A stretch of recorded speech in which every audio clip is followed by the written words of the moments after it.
Kita ke Singapura International Film Festival, kita di Silver Screen Award, terus juga di Tampere, terus Innsbruck, terus habis itu kita yang Bunga dan Tembok itu kita ke Busan Short. Oh Busan, Korea. Terus kita sama kemana ya itu ya, Jav, banyak banget yang Bunga dan Tembok sampai lupa. Oke, artinya kemudian kan ini mau tak mau Cika juga ikut serta ya hadir di sana ketika ada misalnya kayak workshop film pendek, kan biasanya yang keren-keren dianggap mewakili satu isu tertentu dibedah gitu ya. Nah ini sebenarnya Cika ada apa namanya apa yang ingin disampaikan ke publik gitu dari film-film Cika, kan tadi kalau dilihat ini memang tidak terlalu ngepop isunya ya, tapi ini isu-isu yang justru ini beresiko ya. Oh, langsung diingatkan. Cukup beresiko itu, kaget ada sosok gondrong hitam datang. ada resiko juga kan ya. Film ini kan ketika nanti ini diklaim satu pihak ini tidak cocok dengan fakta sejarah dan sebagainya, itu kan sangat beresiko. Nah ini kok Cika bisa passionnya ke situ gimana? Sebenarnya sih juga itu kan ada risetnya juga ketika kita ngomongin sejarah, kita tuh ada risetnya. Terus memang kebetulan saya tuh lebih tertarik kayak bikin film yang bisa dihadirkan dalam sebuah diskusi. Jadi kita tuh justru nggak masalah ketika kita punya film lalu ada yang menurut saya nggak kayak gitu. Itu justru itu kekayaan knowledge ya. Gitu. Menurut saya itu justru kita senang karena semua kita tuh menghadirkan karya, kita menghargai ke publik, berarti publik yang menilai. Kita udah nggak punya posisi lagi ketika karya itu udah di posisi publik gitu loh. Tapi ketika kita hadir sebagai di situ untuk diskusi itu menarik lagi gitu.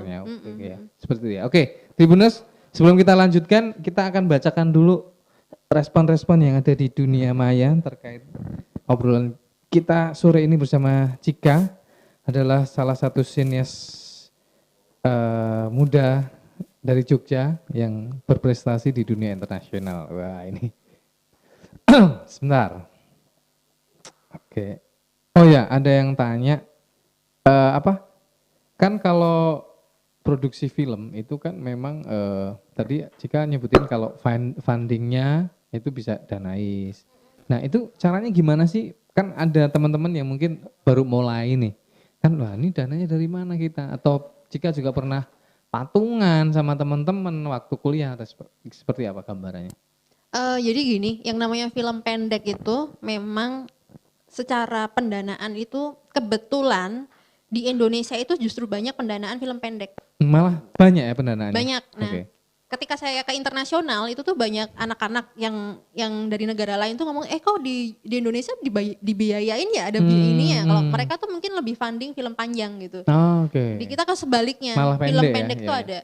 Nah ini kita bisa akses di Dana Istimewa Jogja, di perfilman Jogja. Ya? Atau Danais yang lain mungkin di luar daerah Jogja juga ada. Kebetulan Jogja sih, Jogja aja sih kalau perfilman. Oh iya Danais, Dana Keistimewaan. Iya betul ya. Saya berharapnya kota lain ada gitu loh. Lalu ada Pusbang Film. Pusbang Film tuh dari Kemendikbud. Kita bisa akses juga. Itu selalu kita bisa cek sih di websitenya. Lalu dulu ada Backcraft tapi kita udah nggak ada lagi. Terus juga sebenarnya kayak festival-festival misalnya kayak KPK kayak gitu, bikin pendanaan. Nah itu nilainya nggak terlalu banyak misalnya, tapi tuh bisa buat yang misalnya masih pengen taraf coba-coba gitu. Nah intinya tuh kita punya ide, punya naskah, yang paling pol punya naskah aja gitu tuh lama sama kita tuh udah bisa bikin proposal gitu. Nah selama film kita tuh kayak originalitasnya bagus, idenya juga menarik, lalu juga kayaknya director treatmentnya juga sutradaranya tuh pingin membuat yang unik atau apa gitu, itu menjadi kekuatan gitu.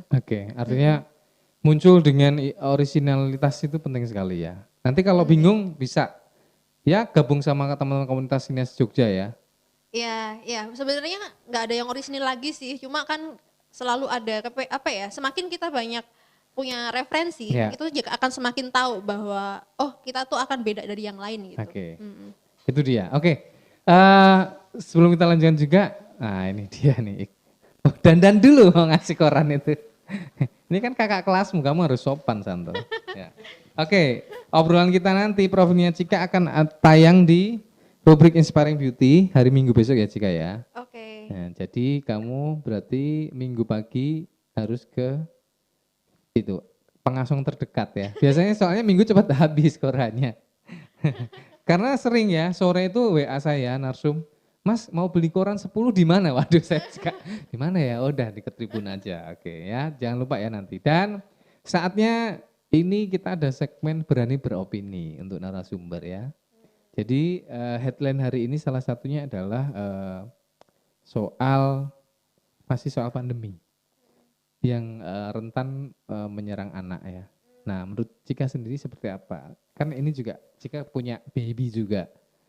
Nah, menyikapi kondisi pandemi selama ini seperti apa sih Cika di keluarganya?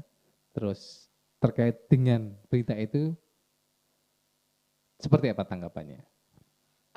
Kalau menyikapi pandemi sih, saya sih lebih ke waspada tapi tidak panik. Oke. Nah, soalnya tuh kalau punya baby itu tuh dia tahu sih tentang corona, tentang ini karena kan sekarang udah mulai intens kan digalakan campaign untuk anak-anak. Cuma memang kalau bawa anak tuh jadi nggak boleh kemana. Nah itu juga beban banget buat ibu muda gitu karena kan di rumah harus ada anak terus gitu karena nggak sekolah. Betul, gitu. Ya. Tapi bagaimanapun kalau anak sih memang jalan-jalan pun juga jadi lebih ini sih, lebih berpikir 2 kali gitu kalau misalnya kemana-mana gitu. Ya kayak tapi nggak apa ya, yang biarlah yang berpikir tuh orang tuanya gitu. Kalau anaknya sih nggak. Ya, kalau selama ini Cika maksudnya kan misalnya kan sempet ya mall tutup, mana-mana tutup. Nah selama ini aktivitas sama anak lebih diajakin kemana? Misalnya ke komplek kah atau sempet saking ininya jalan-jalan pakai mobil tapi nggak keluar, kan ada tuh beberapa orang ya udahlah cari angin segar tapi cuma muter toh di mobil tuh nggak keluar. Sempet seperti apa kalau Cika?